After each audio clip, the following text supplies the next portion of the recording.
There are 196 countries in the world. 25 of them are very rich, defined as having an average wealth per person of over $100,000 a year. They are. But far more countries are quite poor, and some, which we're considering here, are very, very poor. These are the 20 poorest countries in the world, where the per capita wealth is under $1,000 a year, or under $3 a day. Every country is now more or less on a path to growth, but the poor ones are growing very, very slowly. If Zimbabwe continues at its current growth rate, it will qualify as a rich country in 2,722 years. What we want to know in this film is why some countries prosper and others stagnate, so that we can understand what rich countries are doing right and get a better grip on the challenges and hurdles facing poor countries. There are basically three factors that determine whether a country will be rich or poor. The first is institutions. Institutions are beyond important.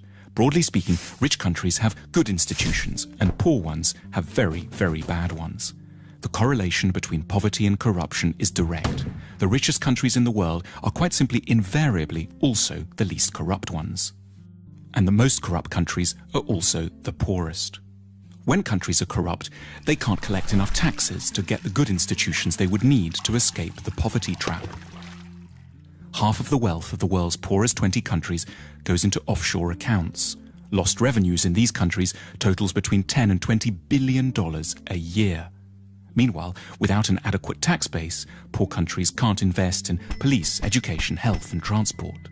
Now, a more generous way to look at corruption is that it's really a case of clan-based thinking. Say you're hiring someone. In the rich countries, you're meant to do so simply on merit, interviewing lots of candidates, then picking the best one, irrespective of any personal connection. But in poor countries, under the sway of clan-based thinking, that approach would itself be seen as corrupt. It's your duty to disregard the so-called best candidate from an anonymous bunch in order to pick someone from your own team, your uncle, your brother, your second cousin, the guys from the same tribe. As a result, poor countries don't allow themselves access to the intelligence and talent of the whole population. There's a second thing that keeps countries poor: culture. What goes on in people's minds, their outlooks and beliefs. A striking statistic pops up here in relation to religion. If there's one generalization you can make about religion and wealth, it's that the less people believe, the richer they stand a chance of being. 19 of the richest countries in the world have 70% or more of their populations saying that religion is not at all important to them. The exception here is, unsurprisingly, the United States, which manages to combine great religiosity with huge wealth. More on that in a second. And conversely, the poorest nations in the world are also extremely believing ones. Here's how many people think religion and the supernatural is deeply important in the following countries. In the world's poorest country, simply everyone is a believer. Why is belief quite so bad for wealth creation? Because in general, religiosity is connected up with the idea that the here and now can't be improved, so you should focus on the spiritual and look forward to a next world instead. It makes quite a bit of sense when you live here. In the rich world, on the other hand, people are generally great believers in their capacity to alter their destiny through effort and talent. Incidentally, to explain the anomaly of the United States, religion seems not to slow down economic growth here because it's a particular sort of religion, an overwhelmingly Protestant and exceptionally materialistic kind. The American God doesn't want you to think of building the New Jerusalem in the next world. He wants it here and now in Kansas or Houston. There's another big factor that determines the wealth and poverty of nations: geography. Poor countries are overwhelmingly located in the tropical regions. This isn't a coincidence. Life is, in many ways, simply far, far tougher there. The problems begin with agriculture. Tropical plants are generally a lot less packed with carbohydrates. Poor countries have worse soil too. Also, and perhaps surprisingly, a tropical climate can be disadvantageous to photosynthesis. Historically, a key determinant in the likelihood of societies growing rich was their possession of large domesticated animals, such as horses and oxen, which liberated a huge part of the workforce from having to plough by hand. But in tropical Africa, domesticated animals have throughout time been devastated by a further appalling scourge, the tsetse fly.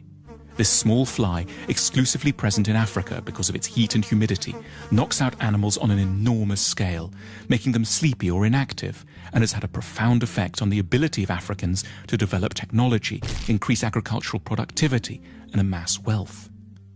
It isn't just plants and animals that suffer in the tropics. In the middle latitudes, humans are open to a terrifying array of diseases, including 100% of low-income countries are affected by at least 5 tropical diseases simultaneously. The magical temperature, which has helped to make rich countries rich, is 16 degrees centigrade. However superficially unpleasant, that drop below 16 degrees as autumn starts to bite is quite literally a foundation stone of civilization. Geography also encompasses transport, and poor countries are on the whole very badly connected.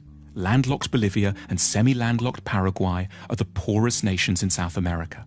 Africa has only one major navigable river, the Nile, and hosts 15 landlocked nations, 11 of which have average incomes of $600 a year or less. Not coincidentally, the poorest country in Asia, Afghanistan, is also landlocked.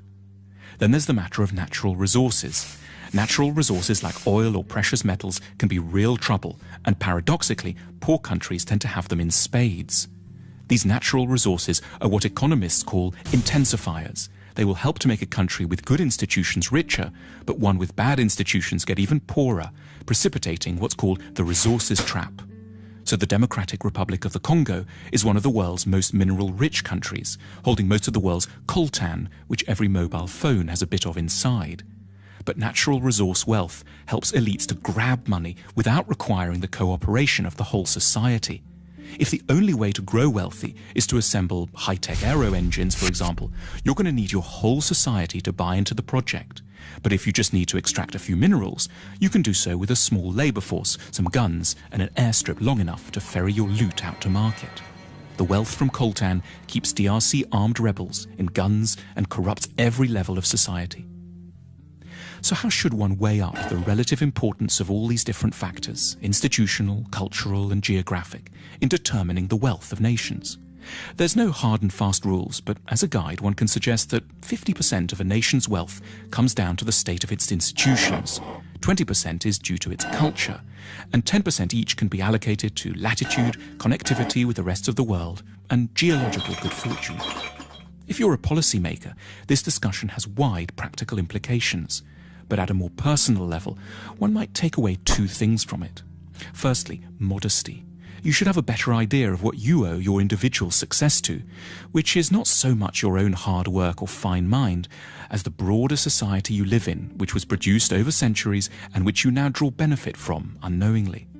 At the same time, sympathy, an ability not to see failing societies just as basket cases, but rather as countries facing comprehensible and hugely difficult problems. Our sympathy can be enhanced by reflecting that the troubles of desperate lands are to a considerable extent to do with malaria, a lack of navigable river, and the horrific buzzing of the tsetse fly, rather than always some more intimate human failing, which we would ourselves never manifest.